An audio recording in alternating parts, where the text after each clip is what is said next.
Indulgences, starting as an idea of the Pope, soon spread to be a movement of greed and misguidance that corrupted the Roman Catholic Church. There were two reasons why the indulgences were made, starting with parishioners. They feared that once they died, they would be severely punished for their sins. As a result, indulgences were made. Secondly, purgatory was a relatively new idea, which led the popes to claim that indulgences would reduce the penance of purgatory for yourself and/or family members.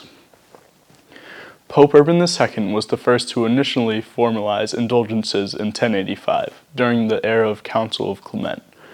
The idea was that the Church could calculate the amount of sins an average person would partake in, and if you could do good enough deeds, then you would be granted an indulgence.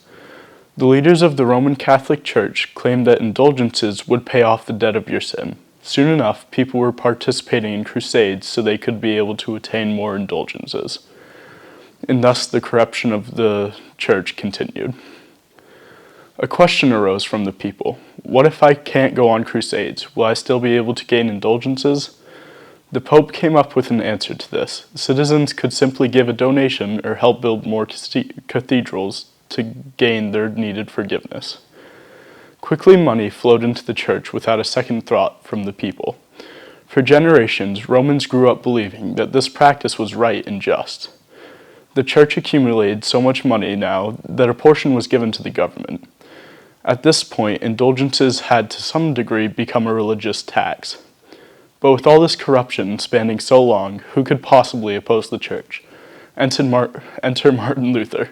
He was not originally planning on opposing the Church. He actually was planning on being a lawyer.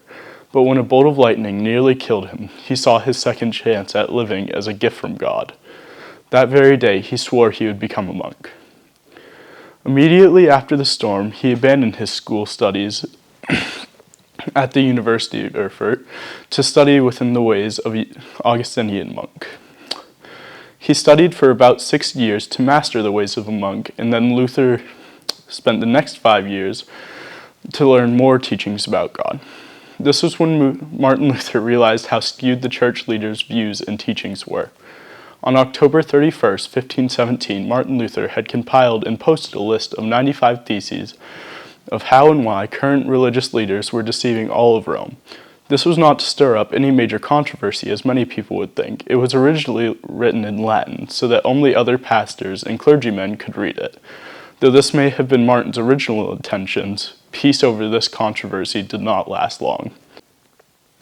Within 2 weeks, students had translated the list so that the general public may read these original ideas. When the 95 Theses made it to Rome, the Pope declared Martin a drunk philosopher, essentially calling his studies meaningless and false. This discredited Martin, not only for the more recent studies, but him as a philosopher. Controversy soon arose between Luther, the Pope, and the citizens of the Holy Roman Empire. Despite the image that Martin had now, because of the Pope, he stood by his firm beliefs, and he stated in his theses. Martin still had a passion to expose the church leaders for their false teachings. Martin continued to preach his ideas and show the Roman Empire what had been going on behind the scenes. As more awareness had spread, the Pope declared Martin Luther's views heresy. In 1521, the Holy Roman Emperor called a diet to be held in Worms. A diet was a gathering of all the German princes in the Holy Roman Empire to discuss something that would affect them all.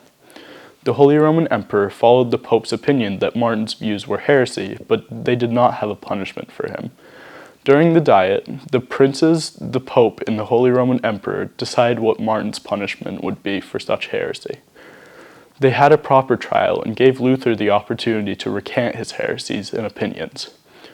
Martin wanted to give himself more time to come up with an answer. He asked the diet what in his theses and writings would be considered a heresy.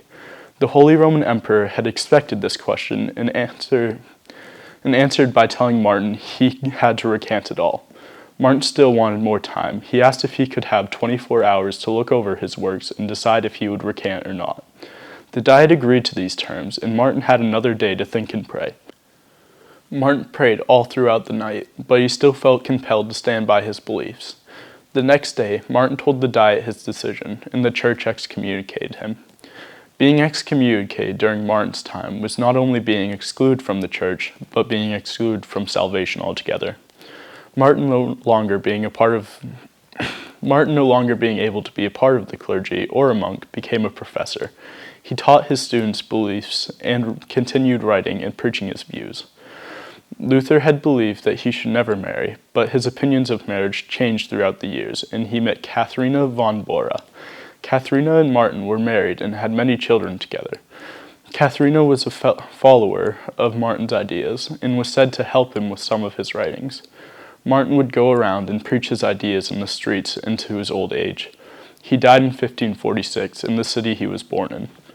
Although Martin had died, his thoughts hadn't.